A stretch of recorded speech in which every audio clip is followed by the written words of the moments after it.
Hey, welcome back to AGM Shots. Today we're talking about how we should prepare for interviews. I have listed on few pointers out of my own experiences on how should we prepare for the interviews right from getting the job opportunity or job offer and right till the cracking interviews and uh, giving consent for the job. So let's get started. See, now people, uh, now when the pandemic is coming to an end, there are job openings in bulk, which is going to open in coming months, and there would be many job opportunities for the professionals in coming months. So it is really important to get yourself A to Z, I said A to Z prepared for the interviews.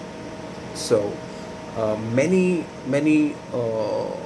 of us, we are not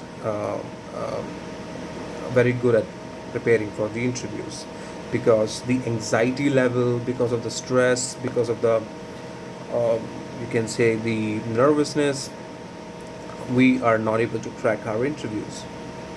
So some of us don't even get shortlisted many times.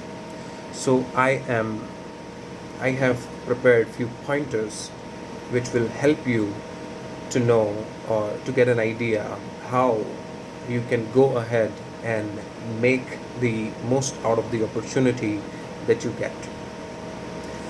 First thing, I want to ask you, um, what is the first thing for the job application, for the job, uh, you would consider most important? Which is the first thing that you would consider most important? Resume, mm-hmm. Mailing, mm-hmm. LinkedIn Naukri job application, mm-hmm. First of all, whenever you get a job opportunity or a vacancy on any social media platform or anywhere, first and foremost thing that you should be doing is going through the job description, going through the salary details if there are, and reading all of the essential part of the job description and the location and uh, timings and all, because these all things matter a lot, and you should be aware of all these facts. If you do not want a Saturday sun if you do not want a 6 days week working, then when you see a job opportunity, you should be making sure that the job you're applying for is the organization that you're applying in is working 5 days a week. So first and foremost thing is going through the job description, going through the vacancy details, and if it is matching your criteria, if it is matching your tolerable limits, if it is within your tolerable limits, then then and only then you should go ahead and apply. Now, let's suppose that you're satisfied with the job vacancy details, when you're satisfied with everything in the job description and the job requirement and the experience required. Now, if everything is matching, that means that you're relevant for the job. Now, second step comes in, which is resume preparation, and which is the most important one of the most important part of your job, of cracking the interviews and job, because the first step is uh, you know uh, the first step of your job application is played by your resume, not by you, by your resume. So make sure that your resume is crisp and concise, and every important detail of your experiences, of your past experiences, should be written down only on one page, single page. I have seen uh, a senior most personnel of a renowned organization. He was having around 12 years of experience. That's a mountain of a time. 12 years of experience. And he had summarized his 12-year experiences into one page. Crisp, concise, relating to the job, and to the point. This is the most important thing. Make sure your experience details on your resume is written down and summarized in one page only, not more than one. Make sure the recruiter or the person who is going to take your interview is reading through and he is comfortable checking your overall capabilities, experiences on single page. This would be a uh, positive impact psychologically, because no one wants to flip pages and read through your experiences. First thing. Second thing is that when you apply for the job, when you see any vacancy, don't just go and just click on apply. Take the mail ID. Take the mail ID, frame a mail, denote the person to whom you're mailing. Write a short description about your resume, about your experience, like my name is Akshay Mathur. I'm a chartered accountant. I cleared my CA in this attempt, and these are the brief of my experience. Like, I have worked in TDS, I've worked in GST, I've worked in audit. Just a 3 to 5 liner description of your resume, a brief. The subject of your mail should be like job application underscore the role. Maybe the role is AM assistant manager, so job application underscore assistant manager, job application underscore, and the role. This is how your subject of the mail should be. Your body of the mail should be pretty much concise, and your resume file must be attached to it. So the golden tip is, when you apply for any job, you must be aware of how and what the requirements are for the role. Remember, मैंने आपसे कहा था कि सबसे पहला step होता है कि आपको ये जानना बहुत ज़रूरी है कि जिस जॉब पोजीशन के लिए आप अप्लाई कर रहे हैं उसके लिए मेजॉरिटी रिक्वायरमेंट्स क्या हैं. जस्ट फॉर एग्ज़ाम्पल, आपकी प्रोफाइल एक ऑडिट प्रोफाइल है, आपकी ऑडिट में आपने बहुत काम किया है, और आप जिस फील्ड में अब अप्लाई कर रहे हैं, जिस इंडस्ट्री में अप्लाई कर रहे हैं, अगर वो ऑडिट है तो वेल एंड गुड, आपका बेस्ट एक्सपीरियंस उसमें शो करो. लेकिन अगर आपका एक्सपीरियंस है ऑडिट में और जिस प्रोफाइल के लिए आपने अप्लाई किया है वो है मान लीजिए टैक्स की या फिर मान लीजिए अकाउंटिंग की, तो आपने ऑडिट के साथ साथ जितनी भी आपने अकाउंटिंग से रिलेटेड काम किया हुआ है, अगर आप अकाउंटिंग प्रोफाइल के लिए अप्लाई कर रहे हैं तो आप अकाउंटिंग के एक्सपीरियंस को, चाहे आप अभी तक उस अपने रिज्यूमे में अकाउंटिंग के प्रोफाइल, सिंस आपकी अकाउंटिंग की प्रोफाइल थी नहीं तो आप अकाउंटिंग एक्सपीरियंस को नहीं दिखाते थे, but since now you are applying for an accounting profile job, तो आपको अकाउंटिंग में जितना भी एक्सपीरियंस है, जेन्युइन एक्सपीरियंस, आपको वो शो करना पड़ेगा. तो इसलिए आप अकॉर्डिंगली, अगर आप अकाउंटिंग प्रोफाइल के लिए सेम डे, अगर आप अकाउंटिंग प्रोफाइल के लिए भी अप्लाई कर रहे हैं, सेम डे आप टैक्स प्रोफाइल के लिए भी अप्लाई कर रहे हैं, तो सेम डे आपको रिज्यूमे 2 और अपडेट करना पड़ेगा अपना अप्लाई करने से पहले. तो अकाउंटिंग के लिए अप्लाई कर रहे हैं तो अपने रिज्यूमे में आप अपडेट करें अपने अकाउंटिंग एक्सपीरियंस को, उसको हाईलाइट करें अच्छे से. टैक्स के लिए कर रहे हैं तो टैक्स के एक्सपीरियंस को आप हाईलाइट करें. कहने का मतलब है, इन शॉर्ट, आपको अप्लाई करने से पहले अपना रिज्यूमे मॉडिफाई करना है, अपडेट करना है according to the job requirement. This was the golden tip. Okay, अब अगली बात करते हैं कि हाँ, जब भी आप अप्लाई कर रहे हैं तो मेक श्योर कि आप सिर्फ अप्लाई बटन पे क्लिक ना करें, वहाँ से मेल आईडी उठाएं और मेल करें, जिस तरीके से मैंने अभी कुछ देर पहले बताया था. उसके बाद मैं आपको एक एवरेज इंटरव्यू का स्ट्रक्चर बताता हूँ. एक एवरेज इंटरव्यू 30 मिनट का हम मान के चलते हैं, 30 मिनट का होता है. होने को 1 घंटा भी हो सकता है, होने को 15 मिनट भी हो सकता है. जितना ज़्यादा देर का होता है उतने ज़्यादा चांसेस हैं आपके कि the interviewers are interested in you. तो जो पहली 5 मिनट होती है would always be like for example if I am taking an interview of mister A, तो मैं उससे सबसे पहला क्वेश्चन और मेरी जो इंटरव्यू की पहली 5 मिनट होगी would be, mister A tell me about yourself, run me through your CV।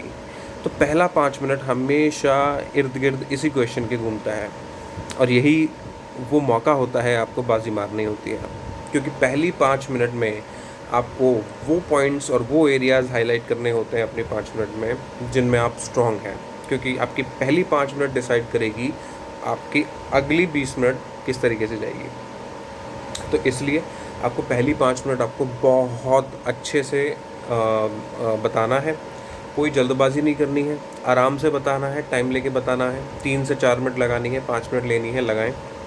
Interviewer ये नहीं देखना चाहता आप कितनी फास्ट तरीके से बोलते हैं। मैं बहुत अच्छी, बहुत एक्चुअल और फैक्चुअल बात बता रहा हूँ।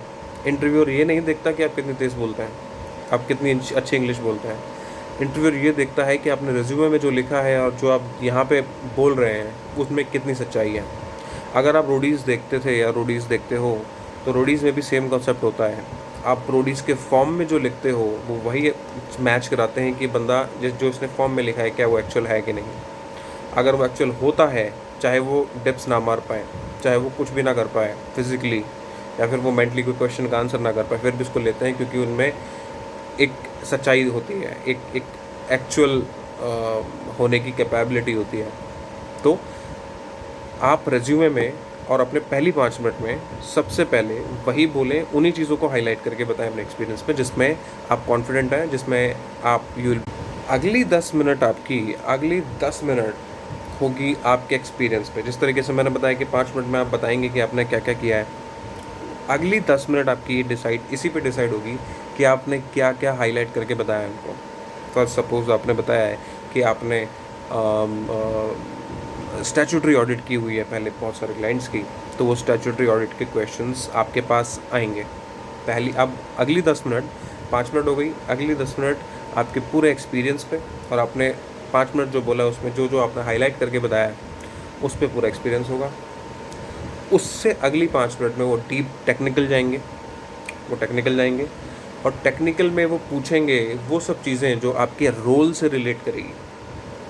रोल से रिलेट करने वाली चीज़ों के वो टेक्निकल्स में जाएंगे। फॉर सपोज अगर आप फाइनेंशियल प्रिपरेशन के लिए इंटरव्यू दे रहे हैं, तो वो आपसे अकाउंटिंग स्टैंडर्ड्स पूछेंगे। तो इसीलिए आप टेक्निकल्स पे ब्रशअप करके जाएं, अपने टेक्निकल्स को, अपने एक्सपीरियंस को ब्रशअप करके जाएं, रिज्यूमे को ओवर थ्रू करके जाएं, रिज्यूमे में जो लिखा है वो याद करके जाएं। अगर आपने लिखा है TDS मुझे आता है, TDS के सेक्शंस को गो थ्रू करके जाएं। अगर आपने लिखा है मुझे GST में इस एरिया में मैंने काम किया है, आपने वैल्यूएशन में काम किया, तो GST वैल्यूएशन रूल्स पे आप काम करके जाएं। देखिए ये स्ट्रैटेजीज़ है इंटरव्यू प्रिपरेशन की। इंटरव्यू का कोई सिलेबस नहीं होता है, बट इंटरव्यू में मोस्टली वही पूछा जाता है जो आप रिज्यूमे में लिखते हैं और जो जॉब रोल की रिक्वायरमेंट होती है। यही 2 चीज़ें होती हैं। तो आप you should be able to guess between these things. उसके बाद लास्ट की 5 से 10 मिनट होती है, आप जिस ऑर्गेनाइजेशन में अप्लाई कर रहे हैं आप उस ऑर्गेनाइजेशन के बारे में कितना जानते हैं। और कभी भी I will share my experience, मैं गुड़गांव में एक ऑर्गेनाइजेशन में इंटरव्यू देने गया और मेरा पूरा इंटरव्यू बहुत अच्छा गया, टेक्निकल्स बहुत अच्छे गए, ठीक है, जनरल आस्किंग, जनरल रीजनिंग जो भी उन्होंने पूछा था बस गुड इनफ। एंड में उन्होंने एक क्वेश्चन पूछा कि how do you know about this organisation, I will not take the name, how do you know about and what do you know about XYZ। And guess what, मैं पढ़ के नहीं गया था, मैंने ओवरव्यू हल्का सा ले लिया था, बट मुझे नहीं पता था कि वो कोर क्या काम करती है। सिर्फ वेबसाइट देखना is not the only thing. आपको फिनेंशियल्स देखें अगर वो लिस्टेड है, नहीं तो आप उनके रिकॉर्ड्स देखें, गूगल पे सर्च करें, अपनी तरफ से पूरी रिसर्च करें और उनको 5 मिनट में इतनी इन्फॉर्मेशन दे दें उस ऑर्गेनाइजेशन के लिए कि दे गेट कन्विंस्ड कि ओके, मतलब you have search, you have done your research. So last की इंटरव्यू के 5 से 10 मिनट आपके ऑर्गेनाइजेशन स्पेसिफिक होती है. वो जानना चाहते हैं कि आप कितना इंटरेस्टेड हो ऑर्गेनाइजेशन में, कितना जानते हो, कितना जानना चाहते हो, how eager are you to join. तो आप ऑर्गेनाइजेशन के बारे में गो थ्रू करके जाएं अच्छे से. ओके, उसके बाद कुछ टिप्स, जनरल टिप्स मैं आपको बता दूं. अगर आप इंटरव्यू दे रहे हैं, चाहे वो अभी तो वर्चुअली बात कर लेते हैं, बाकी एक्चुअल में तो आप ड्रेसअप करके जाते ही अच्छे से. वर्चुअल में भी आपको उसी ही तरह ड्रेसअप करना है, उसी तरह से आपका ड्रेसिंग होना है जिस तरीके से आप एक्चुअल में जाके इंटरव्यू देते हैं. प्रॉपर सीरियसली लें, फील द हीट. आप फॉर्मल कपड़े पहने, कैमरा को फेस करें, फील करो हीट को. साथ में पानी की बोतल रखें. इंटरव्यू में कभी भी हमेशा स्माइल ना करें यार, हमेशा मुंह उतार के ना बैठें. आपको टाइम टाइम पे स्माइल करनी है. जब भी आपको लगता है कि आपका आंसर बड़ा कॉन्फिडेंट है, आप जानते हो कि आपने आंसर सही दिया है, आप स्माइल करें. इट वुड शो कि आप अपने आंसर पे काफ़ी कॉन्फिडेंट हैं. और बहुत ज़्यादा सीरियस भी होके ना बैठें, बिल्कुल चुप भी ना बैठें कि आप हंस नहीं रहे हैं. वो गलत इंप्रेशन देगा, वो डलनेस फील कराएगा. Interviewers will not get good vibes from you. Interviewer will feel get that dullness feeling from you. So don't be that. So make a balance in between seriousness and excitement. Resume में कभी भी एग्जैजुरेट करके नहीं लिखना. एक चीज़ मैं आपको बता दूँ, कभी भी नहीं लिखना. आपने अगर कुछ नहीं कर रखा है प्लीज़ ना लिखो, और आपने कर रखा है तो मेक श्योर कि आप उससे अगर कोई क्वेश्चन पूछता है तो आप एटलीस्ट उसका आंसर दे पाओ, या फिर 1 से 2 मिनट आप यू कैन कंज्यूम 1 से 2 minute during the interview. So these are the basic things to prepare for the interviews. These are out of my own experiences. I'm saying I'm not an expert of getting you hired, getting people hired. So nothing else. I was just sharing my own experiences. So if anybody gets benefited out of it, then would be great. I will feel proud of myself.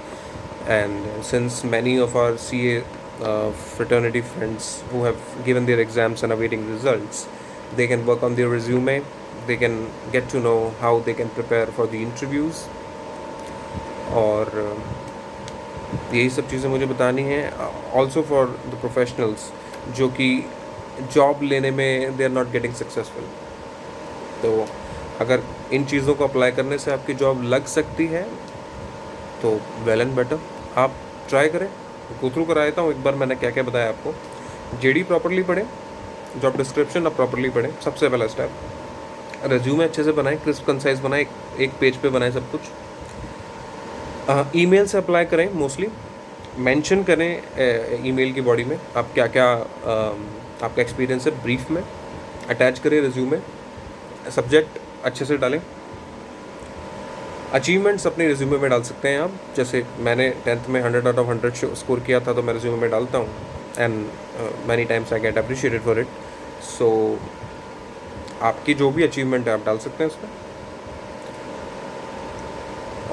Mail अगर आपके पास आती है शेड्यूलमेंट की, अगर आपका interview schedule हो गया है तो मेक श्योर की कॉल लेने से पहले, since this is virtual environment as of now, तो जब आपको या गूगल मीट की या जूम मीट की या स्काइप मीटिंग की जब शेड्यूलमेंट आती है, आपका कैलेंडर बुक होता है, तो मेक श्योर कि आप उस पर कंसेंट दें. बिना कंसेंट दिए आप मीटिंग में ना आए. That would show that you are serious enough for this interview and you are responsible guy. तो जब भी आपके पास मेल पे मीटिंग की शेड्यूलमेंट आती है, make sure you give your consent to it. Average interview structure मैंने आपको बता दिया है. 5 मिनट अपने लिए, नेक्स्ट 10 मिनट आपके एक्सपीरियंस पे, next 5 minutes deep technical relating to the job role, and last 5 to 10 minutes about the organization and about the questions you have for them. Questions हमेशा अच्छे पूछना. कभी ये मत पूछना कि वर्क फ्रॉम होम कब तक चलेगा. कभी मत पूछना. अगर आप ये पूछेंगे तो आपको ऑन होल्ड कर दिया जाएगा. कोई सोचेंगे कि वर्क फ्रॉम होम पूछ रहा है, हो सकता है ये ज्वाइन ही ना करें, या फिर ऑफिस को ले तो आए ना। तो मेक श्योर कि आपका जो क्वेश्चन है वो कंस्ट्रक्टिव होना चाहिए। प्रॉपरली ड्रेस करेंगे, हमेशा स्माइल नहीं करेंगे, हमेशा सीरियस नहीं रहेंगे, दोनों का मिक्सअप।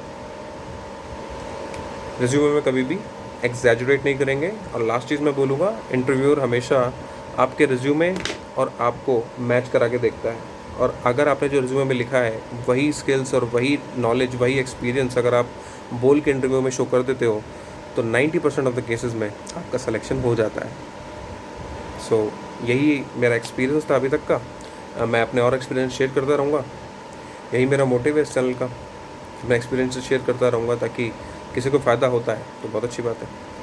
थैंक यू, मिलते हैं नेक्स्ट वीडियो में।